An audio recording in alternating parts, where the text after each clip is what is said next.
Barrister صاحب اب واضح لاہ عمل آ گیا. عثمان ڈار صاحب بتا رہے ہیں کہ اسمبلیاں تحلیل ہوں گی اور باقی اسمبلیوں سے وہ استعفے دے دیں گے. سینٹ کے بارے میں فیصلہ نہیں ہوا.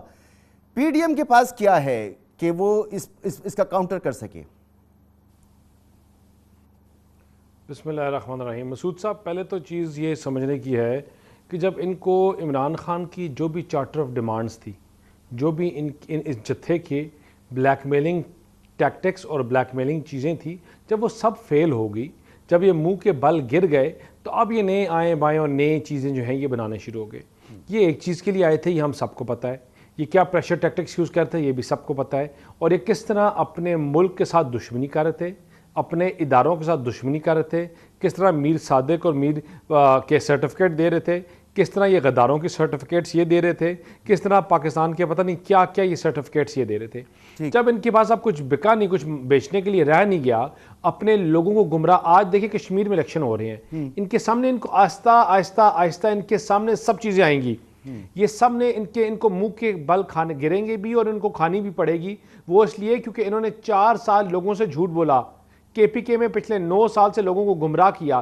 یہ آج باتیں کر رہے تھے پاکستان کی کہ پاکستان کی اکانومی. مجھے بات بتائیں کہ آج سے 8 سال پہلے بھی انہوں نے دھرنا دیا ہوا تھا, تب چائنیز پریزیڈنٹ آ رہا تھا, $60 بلین پاکستان میں ساری چیزیں ہمارے ذہن میں پاکستان کی ہسٹری چینج ہوئی تھی. تب بھی یہ روڈوں میں بیٹھے ہوئے تھے, تب بھی یہ جلاؤ, مسعود صاحب ایک سیکنڈ, تب یہ جلاؤ گراؤ کر رہے تھے. اور آج بھی ان کا یہی وتیرہ ہے. ان کے پاس تو پنڈی نے ریجیکٹ کر دیا, بندہ ہی نہیں نکلا.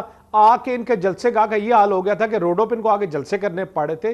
جاتے جلسے گاہوں میں کرتے, نواز شریف پارک میں جلسہ کرتے, بڑے جلسے گاہیں جہاں بنی ہوئی ہیں, یہ روڈوں کے اوپر جلسہ کرنے پہ مجبور ہو گئے جہاں ڈبل سائڈ ٹریفک روک کے. تو آپ ان کا حال خود ہی دیکھ لیں, پہلے کیا باتیں کر رہے تھے اور بعد میں کیا باتیں کر رہے ہیں. اور ان کے پاس عوام کو یا انہوں نے آج تک بتایا ہے کہ ہمارے پاس کیا اسٹریٹجی ہے, کیا ہم کس طرح چیز بہتر کر سکتے ہیں, ہم کس طرح بہتر کریں گے. سر دیکھیں یہ اسٹریٹجی تو ہمارے نعرہ لگایا تو آپ کے پاس بھی موجود نہیں ہے. آج مسعود صاحب ایک سیکنڈ, ہمارے پاس نہیں. مسعود صاحب ایک سیکنڈ, کہہ رہے ہیں انہوں نے ایک نعرہ لگایا وہ کرپشن کا, وہ تشویشناک حد تک بڑھ چکا ہے. اب تو صورتحال یہ ہے کہ اسمبلیاں یہ ڈیزالو کرنے جا رہے ہیں, عثمان ڈار صاحب جیسے کہہ رہے ہیں. آپ لوگ کیا چاہتے ہیں, آپ کی کاؤنٹر اسٹریٹجی کیا ہوگی؟ ہماری دیکھیں یہ جو مرضی کریں, یہ ملک کی ڈیموکریسی چلے گی, ادارے اپنا کام پورا کریں گے, الیکشن اپنے ٹائم پہ ہوگا.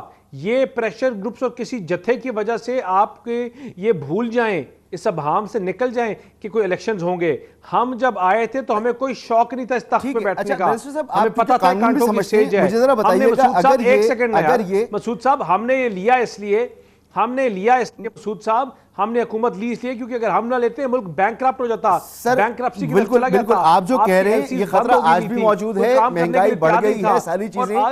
یہ اس وقت یہ موضوع نہیں ہے. موضوع یہ ہے کہ اگر یہ اسمبلیاں ڈیزالو کر دیتے ہیں تو آپ قانون سمجھتے ہیں. مجھے بتائیے کہ کتنے عرصے میں الیکشن کرانے ہوں گے ان اسمبلیز کے لیے؟ کیا آپ جنرل الیکشن کی جو تاریخ ہے عام انتخابات کی وہاں تک جائیں گے, یا قانون کہتا ہے کہ 3 مہینے میں آپ کو الیکشن کرانے ہوں گے؟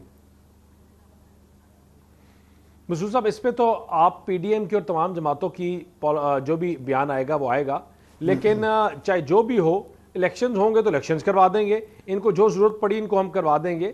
لیکن آپ کا جو بڑا الیکشن ہے, جو آپ کا ملکی الیکشن ہے, وہ نیشنل اسمبلی کا اپنے ٹائم پہ ہوگا. ٹھیک ہے, تمام ان چیزوں سے. اور یہ تو دیر اسٹیف ہے یار, یہ بھی جھوٹ بول رہے ہیں. میں آپ کو مسعود صاحب آپ کو یہ بھی بیٹھ کے بتا دوں, دیکھنا بھی آپ منڈے ٹیوزڈے کو کس طرح یو ٹرن ہوگا. ان کے اپنے لوگوں نے ادھر ادھر رابطے کرنے شروع کر دیے کہ آپ عدم اعتماد کی تحریک جمع کروائیں, آپ عدم اعتماد کی تحریک کرائیں. ان کے اپنے لوگ جو بھی صورتحال ہوگی سامنے آ جائے گی. اگر عمران خان صاحب نے سوچ سمجھ کے فیصلہ نہیں کیا اور یہ رسک لیا ہے, یہ میں خود مانتا ہوں یہ ایک بہت ڈیئرنگ فیصلہ ہے. اگر عمران خان نے لیا ہے وہ اس میں ناکام ہوں گے تو یہ بہت بڑی ان کی ناکامی ہوگی.